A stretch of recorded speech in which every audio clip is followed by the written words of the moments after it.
Es magallánico y eso ya es una definición. Tiene orígenes croatas y catalanes, milita en la izquierda autónoma, fue presidente de la FECH en el 2011, le tocó la segunda parte del movimiento estudiantil. Ha sido el único de las últimas elecciones parlamentarias en quebrarle la mano al binominal. Estudió Derecho, todavía no se titula.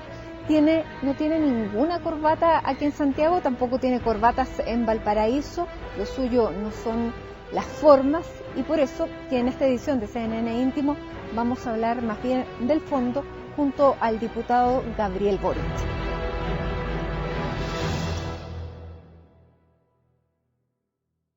Gabriel Boric, muchísimas gracias por darnos este tiempo a CNN Chile y sobre todo a CNN Íntimo. Muchas gracias. Muchas gracias, Matilde, por el espacio y a todo el equipo que nos acompaña.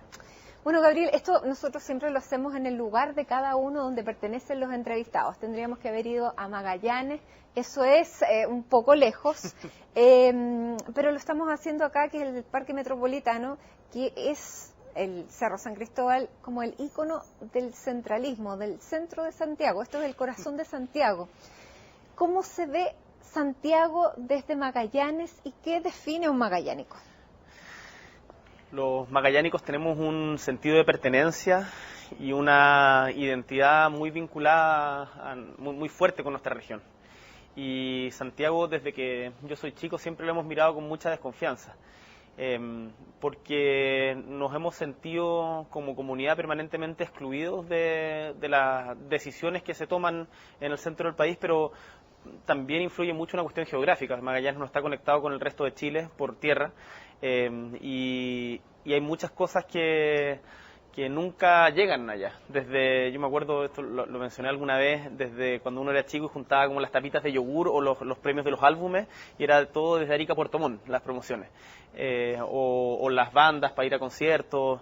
Y entonces se te va generando un sentido de como rechazo a lo del norte y eso te refuerza la identidad propia que nos define mucho y por eso andamos con la bandera para todas partes, nos conocemos en general y aparte que nuestra región es, no sé, es conmovedora, a mí me fascina, me reconozco en esas tierras. Uh-huh. Tú dices que la infancia es distinta, que no llegaba a las tapitas. ¿En qué otras cosas se marcaba que estuvieras en Magallanes? Por ejemplo, acceso a cosas, películas, la educación misma, ¿cómo es? Bueno, todo siempre llegaba más tarde. Yo me acuerdo, esto, no sé si es una memoria construida o no, pero yo me acuerdo que durante mucho tiempo los únicos canales que llegaban era el 13 y TVN, y después empezó a llegar así como Chilevisión, ponte tú, y me acuerdo que ahí estaba el Club de los Tigritos, donde daban los Caballeros del Zodiaco, y fue como toda una revolución en Punta Arenas cuando empezamos a ver esos monitos que estaban absolutamente ajenos. Lo mismo lo que te mencionaba antes, las bandas. Una de las cosas que ahora uno se da cuenta en perspectiva es que en Magallanes durante mucho tiempo no había librería. O sea, solo podías comprar como los libros de editorial Zigzag para el colegio, digamos, pero tú no podías comprarte un libro así de mayor complejidad o más difícil de encontrar, era imposible en Magallanes. Y eso, Punta Arenas, ¿para qué decir Porvenir, Cerro Sombrero, Natales o Puerto William? ¿Cuánto ha cambiado de eso ahora? Algo ha cambiado, pero los elementos esenciales que nos hacen, que forjan la identidad magallánica, como el clima, el aislamiento, el conocerse, sigue estando intacto. Yo diría que han llegado un par de grandes cadenas, quizás el internet ha ayudado mucho en la conexión, pero sigue siendo un lugar muy especial, y además que cuando hablamos de Magallanes no hablamos solo de Punta Arenas, hablamos de las 4 provincias, las 11 comunas y todo un territorio. Magallanes es el 17% del territorio nacional, o sea, casi un quinto solo la región, sin contar la Antártica, con la Antártica es cerca del 60%. Entonces es un territorio vasto, inexplorado, precioso, conmovedor, que a mí realmente me fascina. Cordero Santoya. Yo soy corderista, porque además, como te comentaba, la gracia del cordero, me gusta mucho la centolla, pero la gracia del cordero es todo el proceso, el rito de preparación del cordero al palo. Son 4 o 5 horas dando vuelta, conversando con los amigos, en el campo generalmente. Entonces es un proceso, y además que el cordero es la carne más rica que hay en Chile, sin lugar a dudas. para el Magallánico, por supuesto. Sí, Gabriel, tú tuviste una infancia, son ustedes 3 hermanos. Tu papá trabajaba en la ENAP y tu mamá se dedicó durante un tiempo, no sé si todavía, a cuidar niños que iban en adopción. Sí, sí, mi mamá es voluntaria de un hogar colaborador del Sename, que acoge niños en proceso de adopción y que cumple una pega. Bueno, el Sename en general funciona terrible, es una de las, casi, uno se atrevería a decir, casi una institución criminal a estas alturas. Pero la pega que hacen ahí los trabajadores del Sename y los voluntarios es tremendo. Yo me acuerdo que mi mamá una vez me contaba de que tenían un niño de 10 años, y es muy complicado que un niño de 10 años se vaya en adopción en Chile, y que estaban haciendo un cumpleaños o algo así y le pidieron sonríe para la foto, y el chico no sabía sonreír, porque vienen de realidades tan duras que es muy, muy violento. Entonces el cariño que le entregan en esos lugares es reparador, pese a las condiciones adversas en las que se viven. Pero tu mamá se lleva a los niños para la casa. No.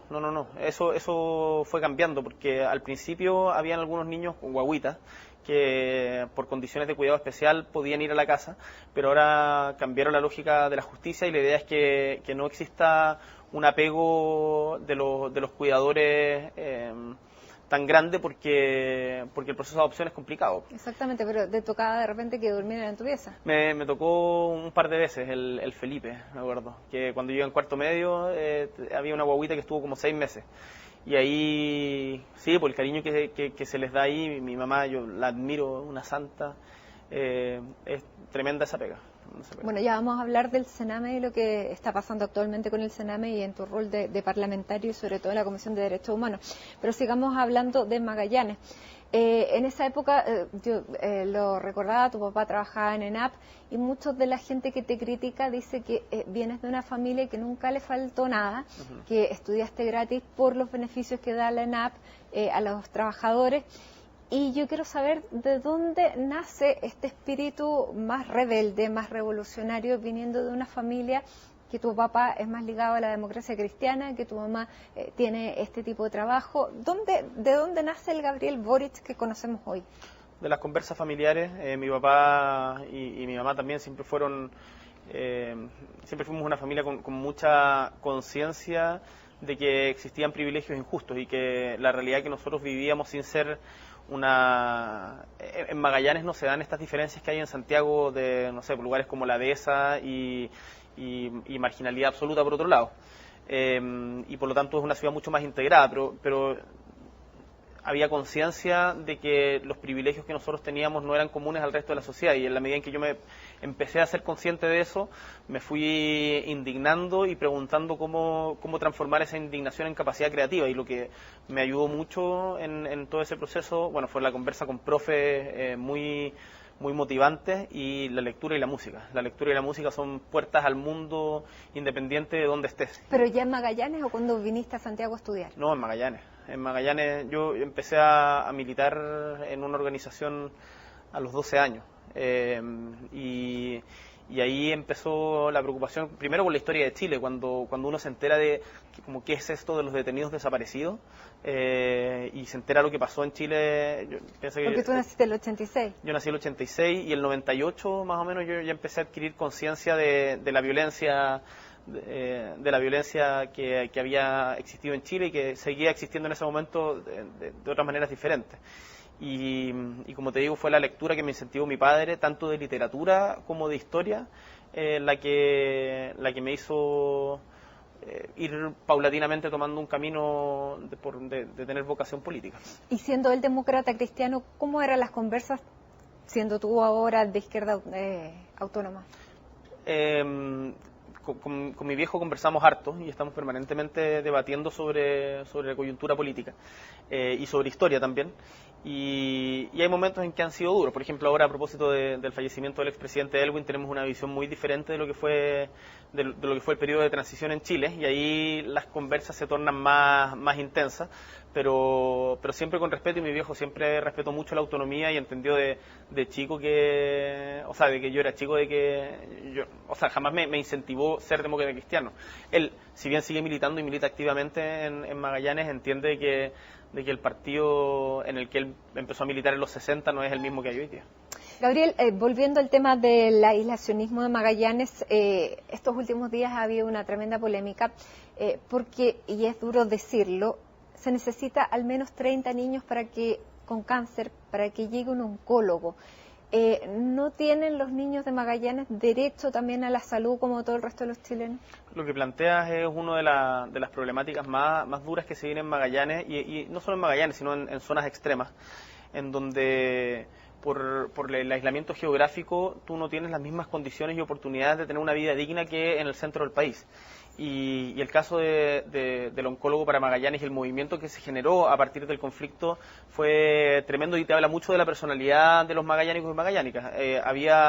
Después de mucho tiempo, se había logrado generar una unidad oncológica en donde atendían niños con cáncer. El doctor que estaba ahí, el doctor Bracho, renunció por motivos personales, y el ministro subrogante de salud, el señor Jaime Barros, se mandó una declaración inaceptable desde cualquier punto de vista, que decía que los estándares dicen que si no hay 50 niños enfermos no vale la pena tener un oncólogo. Entonces, ¿cómo se le responde a las familias, a los mismos niños, a la comunidad que te dicen por el hecho de vivir en Magallanes tienes menos oportunidades de vivir, y si quieres hacerlo, si quieres tratarte, tienes que enfrentarte al desarraigo? Y enfermedades como el cáncer se ganan también, uno por cierto con la salud, pero otra con la cabeza, y el sacar al niño de su entorno, el tener que llevarlo a Valdivia, un lugar que no conoce, por fuera de sus amigos, de su familia, es durísimo. Entonces, a partir de eso se genera un movimiento, se organiza la comunidad, se logra hacer de este tema regional un tema nacional. ¿Qué puede hacer un parlamentario en esto?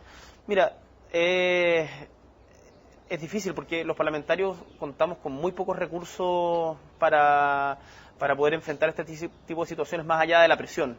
Y yo creo que, tengo la convicción de que si no se hubiese organizado la ciudadanía, hoy día no habría una solución para el tema del oncólogo para Magallanes. Y nosotros lo que hacemos es actuar de garantes de que los compromisos que adopta el Ministerio se cumplan. Pero los grandes gestores de la solución es la ciudadanía, las familias en primer lugar, y los niños que dieron la pelea, y la familia, y que presionaron al Ministerio de Salud para que haya una solución, y a nosotros nos tocó actuar de garante, presionando al Ministerio, y ahora verificando el cumplimiento de los compromisos adquiridos. ¿Cuántas especialidades faltan? Hoy día faltan del orden de las 36 especialidades en la región de Magallanes, desde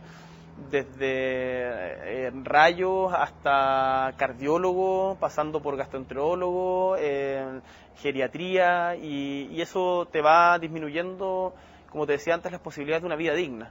Y ahí lo que falta es una visión de Estado, de asegurar de que en todo el territorio se tengan las mismas posibilidades de desarrollarse. Y Magallanes, que es una región aislada, que geopolíticamente es muy importante, que no tenga condiciones mínimas de salud digna para la población, te insisto, falta de política de Estado de largo plazo, independiente del gobierno de turno, y ahí uno inevitablemente compara con lo que han hecho los hermanos argentinos, que han tenido una política especial de desarrollo de sus zonas australes, y uno ve las diferencias con Río Grande, Gallegos, la misma Ushuaia, y la verdad es que estamos muy al debe con el trato a nuestras zonas extremas. Muy bien. Gabriel, tenemos que hacer una pausa, pero eso, mismos argentinos de los que hablabas ahora, están haciendo una proyección del área marítima, del litoral, que está cubriendo una parte de lo que podría ser el territorio antártico, del que tú también eres diputado. Así que vamos a seguir conversando una parte de eso, otra parte de este año electoral, que va a pasar con la izquierda autónoma, y bueno, muchos otros temas, porque estamos recién comenzando esta conversación. Vamos a seguir aquí caminando por el Parque Metropolitano, paradojalmente el centro del país. Hacemos una pausa y ya regresamos.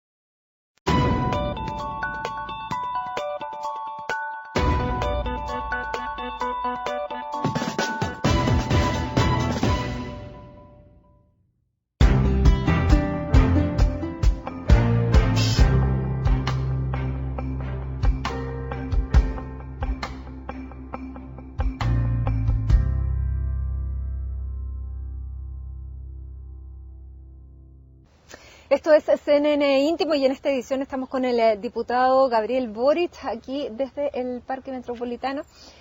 Diputado, habíamos hablado del tema de la Antártica, porque hablando de Argentina y sobre todo de la proyección de los mapas, proyectan un litoral y un litoral extendido por sobre lo que eventualmente sería el territorio antártico chileno.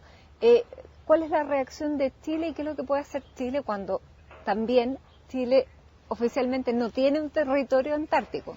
Bueno, en el caso de la Antártica es bien interesante porque hay que recordar de que ningún país tiene soberanía sobre la Antártica. Son 40 los países que son parte del Tratado Antártico, Chile entre ellos, y que ejercen una soberanía limitada, digamos, sin propiedad sobre la Tierra.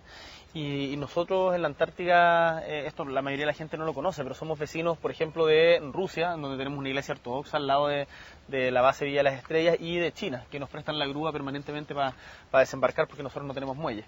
Y la mejor manera de ejercer soberanía en esos lugares es desarrollando más investigación, más presencia. Yo creo que Chile está al debe en eso por lo mismo que comentábamos antes, una falta de visión de Estado a largo plazo, considerando que la Antártica va a ser o es un espacio de interés mundial, principalmente por los recursos tanto en agua como en materia científica. Ahora, respecto a lo que me preguntas de los límites de Argentina, bueno, los argentinos siempre han sido buenos para correr los mapas. Pero yo creo que esto hay que verlo sin alarma. Yo creo que acá lo más importante es la colaboración. La Antártica es un espacio que se entiende como de colaboración internacional y no de competencia, y por lo tanto no me cabe ninguna duda de que vamos a llegar a la mejor solución si es que el Estado de Chile se pone las pilas, ejerciendo, como te decía antes, soberanía mediante presencia, inyección de recursos y conectividad con el territorio antártico chileno. Volvamos a la política nacional. ¿Cómo calificas el momento político actual? Yo creo que estamos en una crisis de representatividad, no todavía de legitimidad, pero muy profunda en la política chilena. Y creo que esa crisis tiene explicaciones que no son coyunturales, no se trata solamente de Pentas o Kimmich, de todos los casos de corrupción o financiamiento irregular de la política, sino que tiene que ver con un problema que está más imbricado en la concepción de la política chilena post-dictadura, que tiene que ver con que en un momento se decidió que en Chile se iba a hacer política sin sociedad y que por lo tanto el pueblo, las organizaciones sociales estaban excluidas de la definición de lo que iba a ser el destino de Chile, y eso le correspondía a los políticos profesionales, que terminaron tecnificando la política, terminaron mimetizándose derecha y concertación durante todo el tiempo que estuvieron o han estado en el poder, y en donde la gran mayoría de los chilenos hoy día no se siente representada por lo que son los partidos políticos tradicionales. Entonces, para poder revertir esta situación, yo creo que es imperativo que emerjan nuevas alternativas políticas como la que estamos levantando nosotros de Izquierda Autónoma, pero también de otras tendencias, Evópoli, Revolución Democrática, la izquierda libertaria, Ciudadanos, y creo que hay que pensar en el largo plazo en esto, porque no se va a solucionar solamente con leyes pro transparencia, sino que hay que volver a hacer política con la sociedad. Ahora, desde la base. Izquierda Autónoma, ¿hacia dónde va? ¿Qué es lo que quiere? Nosotros, bueno, es una definición complicada y evidentemente tiene muchas aristas, pero yo definiría por la reconstrucción del proyecto socialista en Chile. ¿Pero dónde están ubicados, si pudiéramos ponerlo en el espectro, entre el PS y el PC o más allá del PC? La política no es lineal. Yo no creo que acá tengamos que entrar en una competencia por quién es más de izquierda, pero si fuera lineal, digamos, nosotros estaríamos hoy día a la izquierda del PC. Una de las definiciones que hemos elaborado como colectivo es que nuestra emergencia política solo va a ser con autonomía tanto de la nueva mayoría como del gran empresariado, y por lo tanto... Tú dijiste hace un par de años, y a lo mejor los pensamientos van evolucionando, porque también hay otros que te quiero preguntar. Tú hace 3 años decías, miro al PC como un aliado potencial. Tenemos que estar en la misma vereda. Creo que se ha equivocado su acercamiento con la concertación. Nada de lo que nazca de la concertación nace con vida. Yo sigo manteniendo lo mismo. ¿Pero pueden tener en el Partido Comunista un aliado potencial? En este momento no, porque ellos están profundamente vinculados a lo que es la nueva mayoría, y la nueva mayoría para nosotros es un proyecto de modernización del modelo neoliberal en Chile. Y el PC, bueno, tiene una táctica que yo no comparto, no hago juicios morales sobre ella, yo no creo que sean ni vendidos ni que ningún juicio moral, sino que tenemos diferencias estrictamente políticas, pero yo creo que el PC ha sido un aporte a la construcción de la izquierda en Chile y a la construcción del país, y por lo tanto sería absurdo plantearlos como adversarios acérrimos en cualquier circunstancia. Yo creo que ojalá en algún momento podamos confluir todos los que tenemos una visión de izquierda para reconstruir la posibilidad de un proyecto socialista en Chile. Pero ahora, para que Izquierda Autónoma siga su camino, ¿lo va a seguir solo? ¿Lo va a seguir con la Izquierda Ciudadana, con el MAS, con quienes? ¿Podría incluso llegaron a pensar en el PRO? ¿Siguen pensando en el PRO? No, nunca fue de una manera explícita. Muchas de esas preguntas siempre están vinculadas a los pactos electorales, y para nosotros lo electoral hoy día lo electoral no es la centralidad, independiente de que vamos a competir. Estamos en un año electoral. Estamos en un año electoral y nosotros vamos a levantar candidaturas en algunas partes en específicas, pero tenemos que deselectoralizar la actividad política. Esto no puede... Mira, yo veo con mucho rechazo lo que pasa en los grandes pactos, en donde están permanentemente discutiendo de quién va candidato por este lugar, si el que tiene mantiene o no, si es que primarias o no, si es que te quedas con el cupo tú, el PC, la DC, el PS, o en la derecha lo mismo, pero la discusión respecto de, en particular de las municipales, cuáles son las propuestas para para hacer un municipio al servicio de la ciudadanía, por ejemplo a través de lo que ha hecho el alcalde Jadwe en Recoleta, que me parece muy interesante, o la creación de, nosotros en Magallanes hablábamos no solamente de farmacia popular, sino también comedores populares, o la integración de la región, el terminar con la segregación urbana que está pasando en las ciudades que están en proceso de crecimiento. Me parece que debieran ser los temas que están al centro del debate más que el pacto o no pacto. Ahora, nosotros tenemos una definición que es muy clara, que no vamos a tener ningún tipo de alianza electoral con quienes estén vinculados a la nueva mayoría, a la derecha por cierto, está de más decirlo, y ni con quienes hayan recibido financiamiento o hayan solicitado financiamiento al empresariado. ¿Eso excluye entonces al PRO? Excluye explícitamente al PRO. ¿Qué piensas del comportamiento de Marco Enrique Ominami? Creo que Marco Enrique Ominami ha tenido un comportamiento errático, creo que sus explicaciones no han sido satisfactorias, y a mí creo que acá hay que asumir el error y volver a empezar. Y si Marco Enrique Ominami quiere volver a constituirse como una alternativa para el progresismo chileno, de fondo tiene que romper los lazos que tiene con el empresariado, y eso hasta el momento no ha sido claro. Ahora, este es un año electoral, ¿ustedes entonces van a ir solos por los municipios que quieran competir? Estamos en proceso de definición. Nosotros hace poquito, los procesos de constitución de un partido, de un movimiento político son largos y complejos, y nosotros estamos en un proceso de definición de cohesión política primero, y entendemos de que esto toma tiempo. Nosotros no queremos caer en la angustia del electoralismo, y si nos toma más de este periodo electoral, digamos, de este próximo año, no lo vemos con problemas. Entendemos que los procesos históricos en Chile son de largo aliento. Ahora, sin perjuicio de eso, nosotros vamos a levantar algunas candidaturas municipales, y estamos definiendo cuáles son esos lugares, y el tema de las alianzas, estamos abiertos a alianzas en función de lo que comentábamos antes, con autonomía de la nueva mayoría del empresariado. Tú en 2011 liderabas la fecha, marchabas por una educación gratuita y de calidad. Ahora como parlamentario te toca llevar a la práctica y a la ley por lo que estabas marchando. ¿Te sientes contento con lo que se ha logrado? No, en absoluto. Yo creo que el gobierno de la nueva mayoría levantó ciertas banderas del movimiento social, del movimiento estudiantil en particular, pero que a la hora de concretarlas ha habido un nivel de improvisación y de quizás confianza en sus propios cuadros, que han prescindido de los movimientos sociales para llevar adelante esta reforma.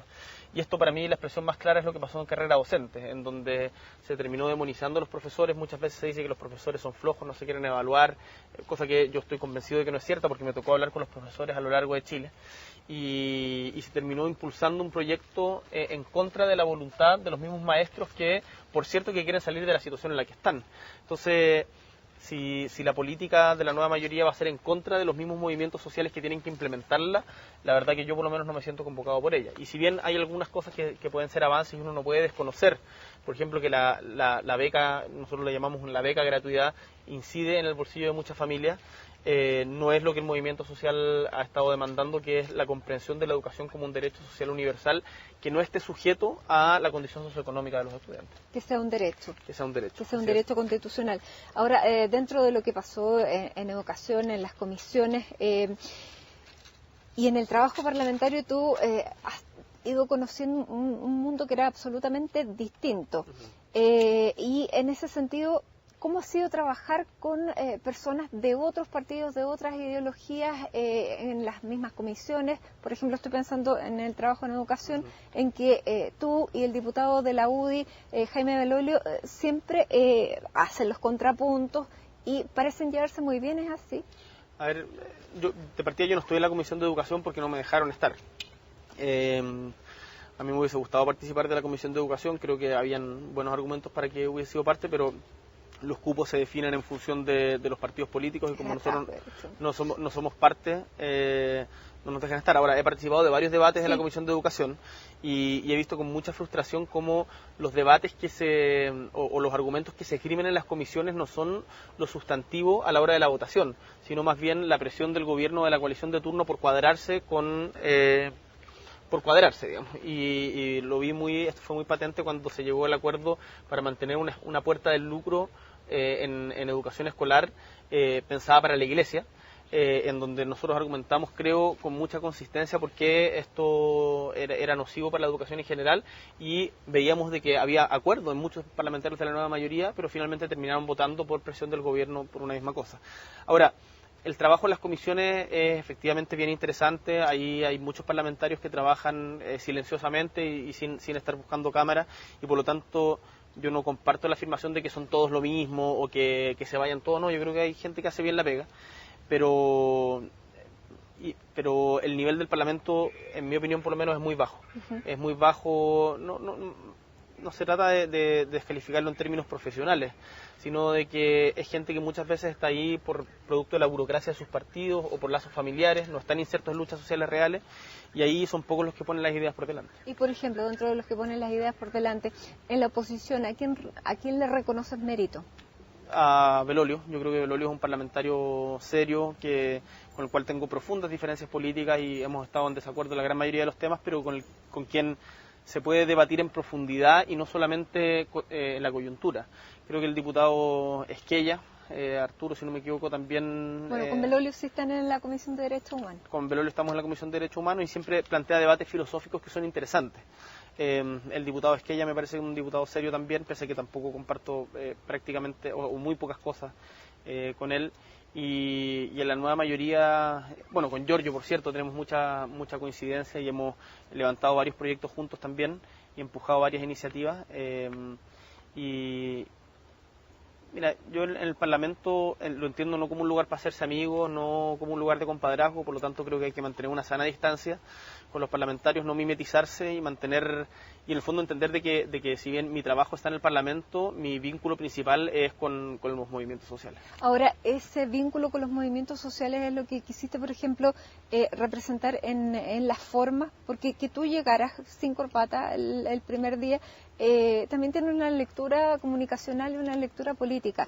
Es mantenerse con los movimientos sociales, ¿es pensado así? A ver, mira, yo he reflexionado harto sobre este tema y lo que en un principio parecía una banalidad, que es como te viste, al final yo creo que tiene una connotación más profunda, que es que el Parlamento se supone que debe representar la diversidad de la sociedad chilena, y hoy día el Parlamento es un club de iguales, en donde todos se entienden como parte de una clase, de una casta, y por lo tanto hay defensas muchas veces corporativas, lo que hemos visto en el Senado en el último tiempo a propósito de la ley Mordaza, por ejemplo, o de la prescripción de los delitos electorales.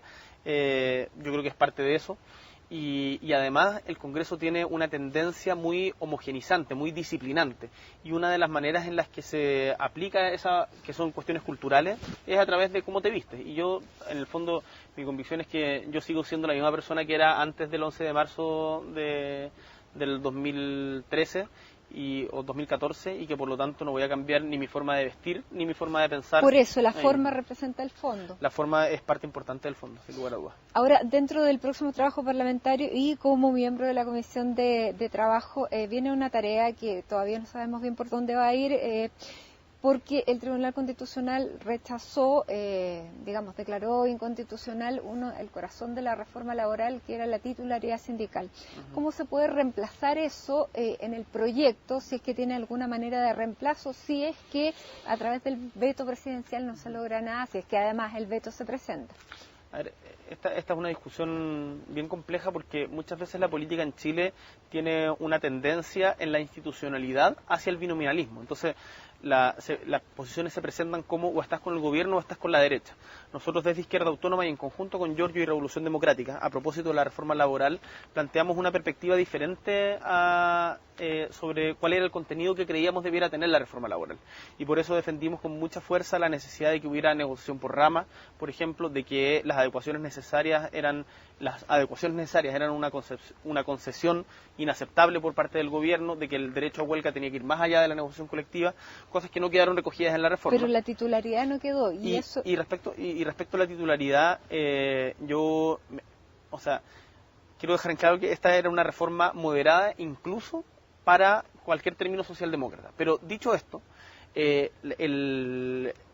la defensa de la derecha que se hace por la libertad del trabajo y tildando a la titularidad sindical como un atentado a la libertad del trabajo me parece que es absolutamente incoherente, porque acá a ningún trabajador se le obliga a formar parte de un sindicato, no hay sindicalización obligatoria. Pero no tiene ningún beneficio si no diera el sindicato, de lo que el sindicato negocia. Por cierto, pues como todo en la vida, uno tiene derechos y obligaciones, y uno adquiere derechos en función también de las obligaciones que adquiere.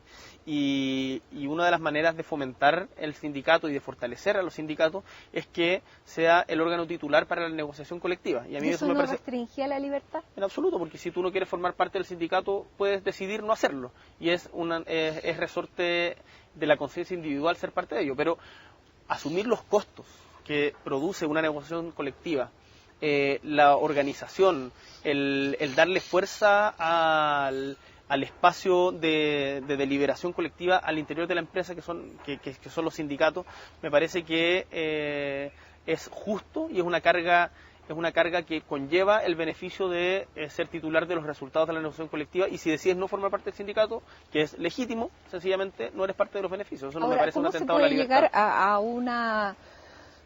puede llegar a una fórmula intermedia, porque eso es lo que se va a tener que llegar a hacer si es que no se logra revertir a través del veto? Yo creo que no hay fórmula intermedia en esto. Creo que uno de los problemas de la política chilena es tratar de dejar contento a todo el mundo, y la verdad que en materias que son muy claras las posiciones, no hay blanco y negro, y lo que demuestra esto, además, es un problema más estructural de la democracia chilena, que tenemos un tribunal constitucional que actúa como tercera cámara, que actúa en la práctica no como un tribunal de carácter jurídico, sino como un tribunal de carácter político, que termina borrando de un plumazo lo que se discutió durante meses en el espacio que se supone debiera ser el reflejo de la discusión colectiva de la diversidad de la sociedad chilena. ¿No debiera existir o debiera ser absolutamente independiente? No, yo creo que es razonable tener un tribunal constitucional. A mí me gusta más la idea de un control de constitucionalidad previo, más que a posteriori como es hoy día, en donde los encargados o los ministros del Tribunal Constitucional no sean nominados por cuoteo político, sino que tenga algún mecanismo, por ejemplo, de autogeneración.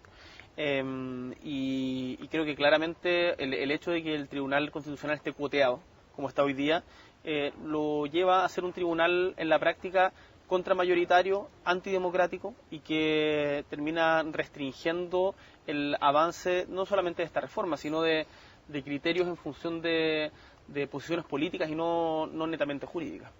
Gabriel, tenemos que hacer una pausa aquí en CNN Íntimo. Vamos a seguir conversando sobre los proyectos que han presentado, por ejemplo, con Giorgio Jackson, el tema de bajarse los sueldos a la mitad, que a lo mejor fue una declaración política más que un proyecto que tuviera una real posibilidad de salir adelante. Lo seguimos defendiendo. Vamos a ver quiénes más lo defienden, se puede llegar a constituirse en ley, a que sea una realidad, cuánto vale el trabajo en Chile. De todo eso vamos a seguir conversando, vamos a hacer una pausa aquí en CNN Íntimo y ya estamos de regreso junto a ustedes.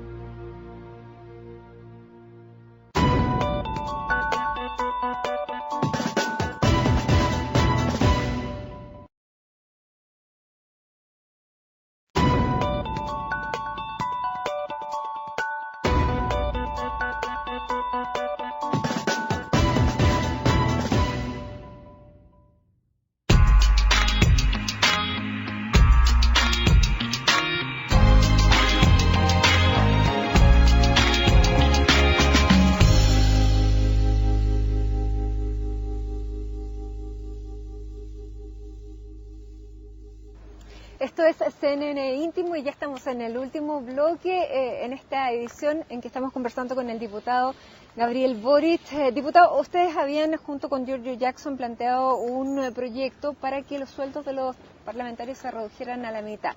Muchos los calificaron de populistas, de que era un proyecto que nadie lo iba a aprobar, pero finalmente que ustedes iban a quedar bien. ¿Cuánto es el valor que tiene el trabajo que ustedes hacen en el Congreso? La discusión respecto al sueldo de los parlamentarios, yo creo que es importante darla, porque está muy naturalizado que por el hecho de ser parlamentario uno tiene derecho a ser parte del 1% más rico de Chile.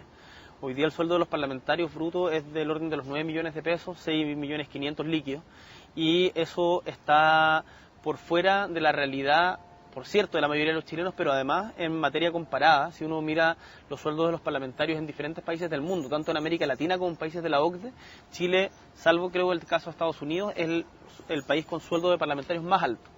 Yo creo que el tener sueldos tan estratosféricos te desancla de la realidad.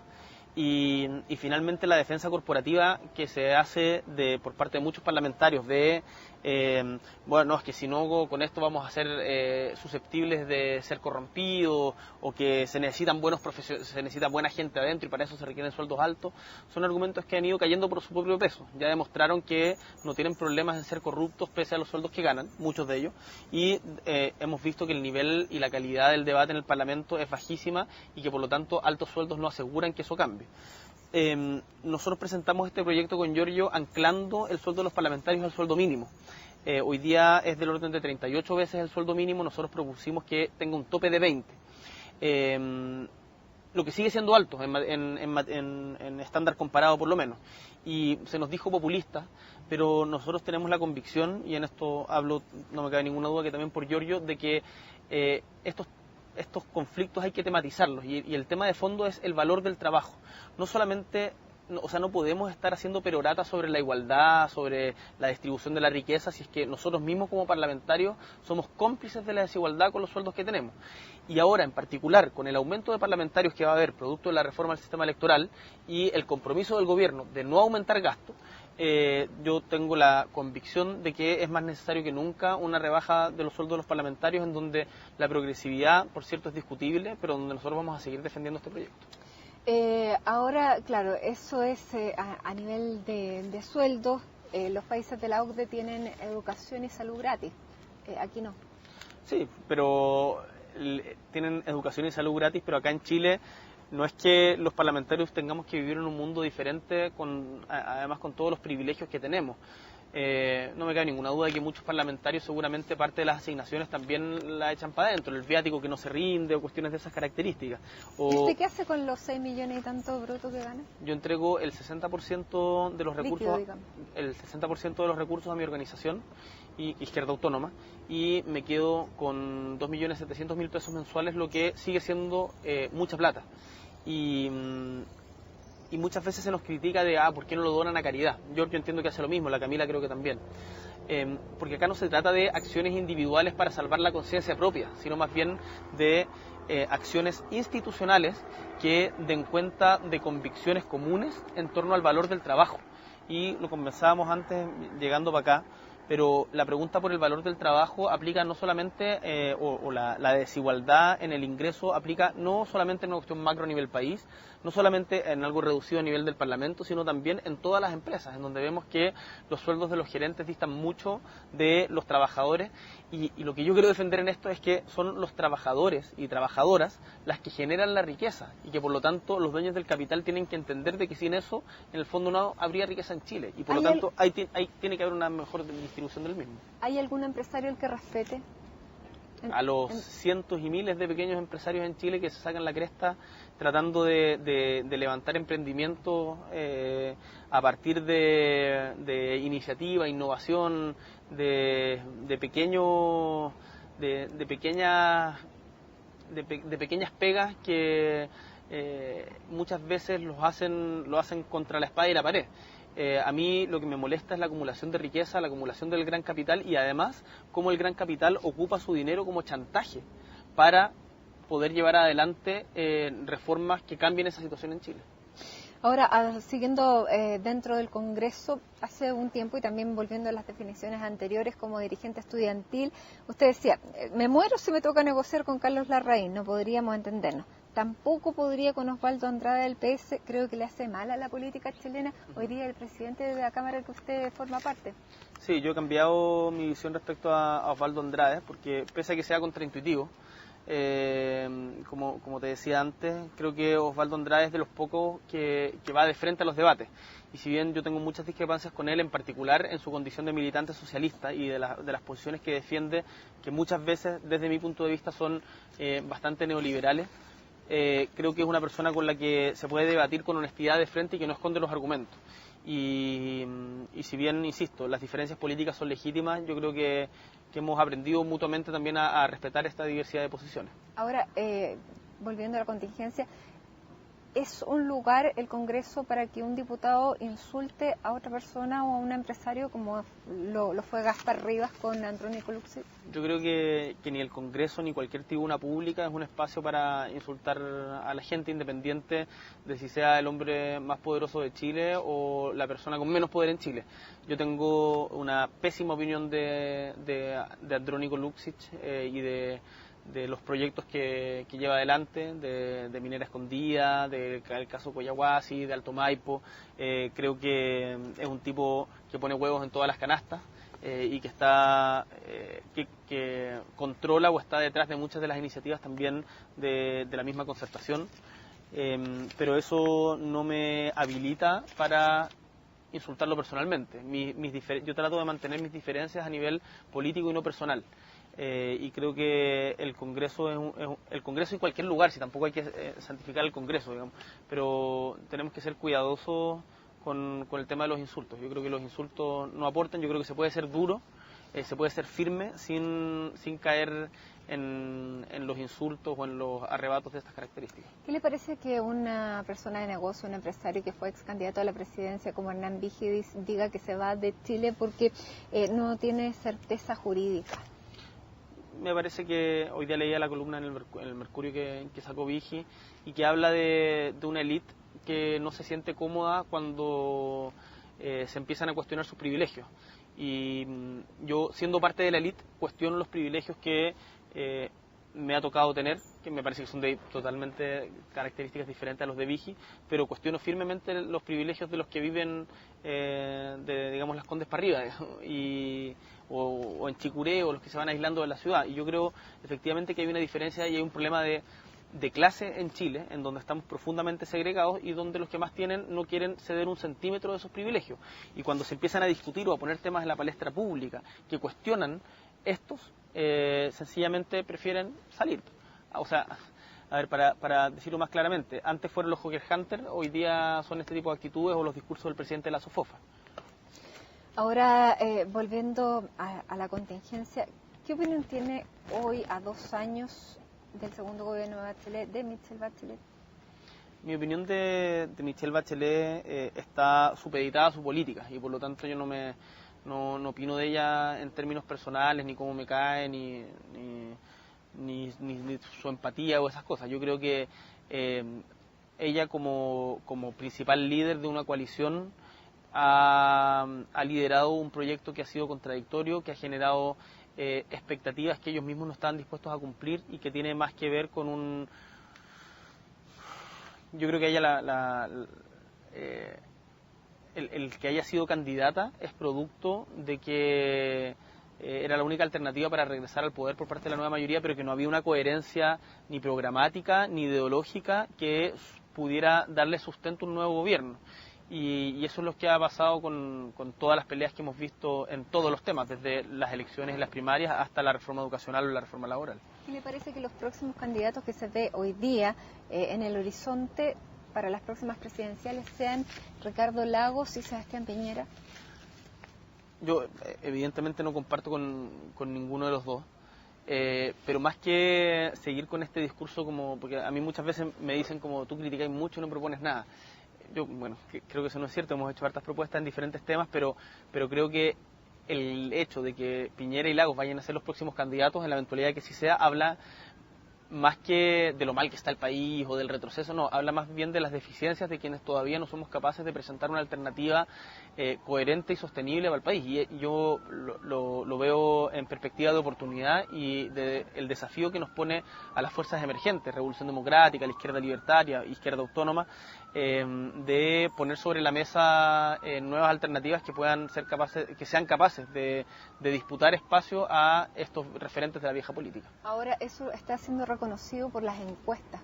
¿Cómo siente ese reconocimiento a través de las encuestas, que los sub 35, sub 40 estén siendo bien evaluados? Usted, Jackson, incluso del que hablábamos recién, Belolio, hay otras figuras también dentro de Chile Vamos que son bien evaluadas.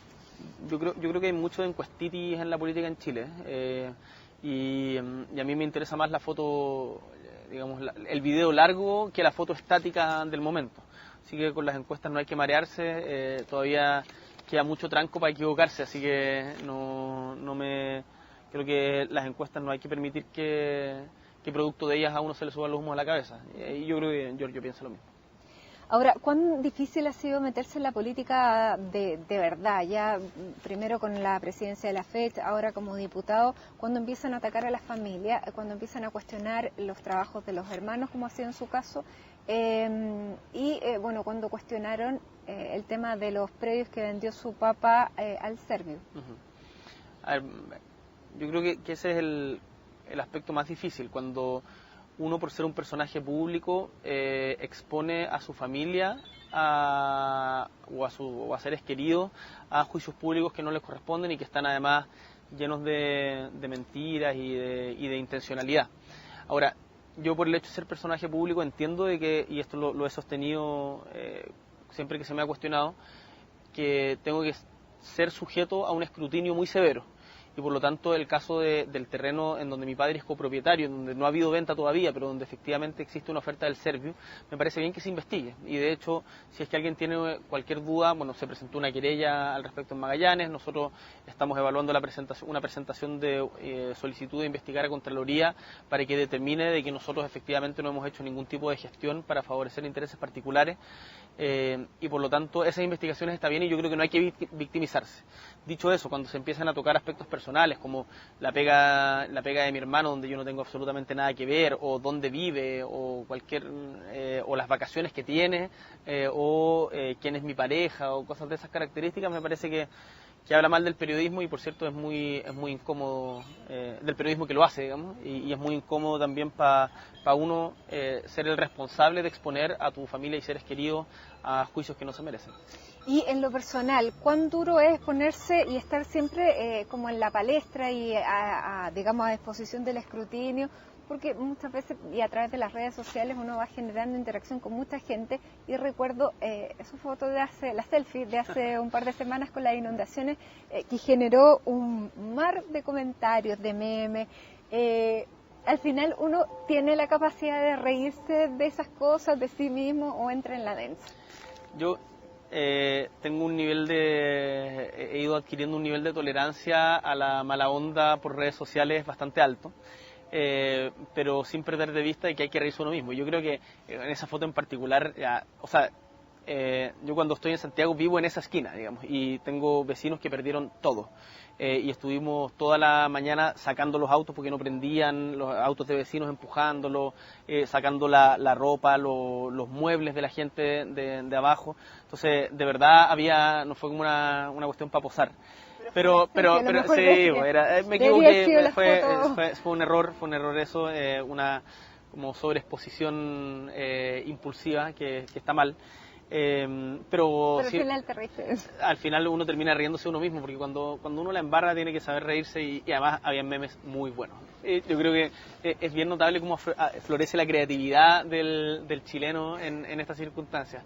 Los de impacto profundo, la llegada a la luna en segundo lugar, fueron bien chistosos.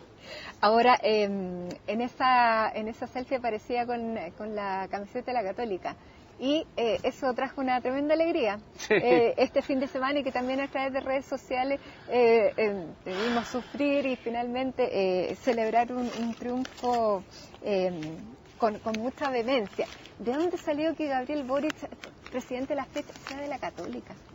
Mira, yo cuando era más chico me parecía contraintuitivo si yo era cruzado así, ir a estudiar a la Chile. Después entendí que la Chile como universidad pública tiene otras dimensiones, pero los colores no se transan. Yo soy hincha de la Cato desde muy chico, desde que tengo uso de razón, de hecho, y el fútbol es de esas pasiones irracionales que te permiten vivir la vida con una intensidad no sujeta a juicio, digamos, y a mí pese a que nos ha tocado sufrir harto a los cruzados, la alegría, más encima como se dio el triunfo de la Estrella 11 fue incontenible, inexpresable.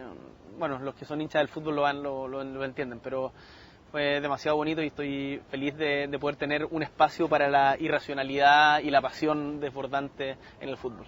Y te dejamos con esta alegría, Gabriel Boric. Muchísimas gracias por este tiempo que nos diste aquí en Santiago. Nos hubiera encantado ir a Magallanes, pero las condiciones de tiempo y de todo no lo permitían. Pero muchísimas gracias por estar con nosotros y por la conversación. Y a ustedes también, gracias por habernos acompañado en esta edición de CNN Íntimo. Gracias. Muchas gracias, Matilde. Muchas gracias a todo el equipo. Que les vaya muy bien. Nos encontramos dentro de 7 días, como siempre.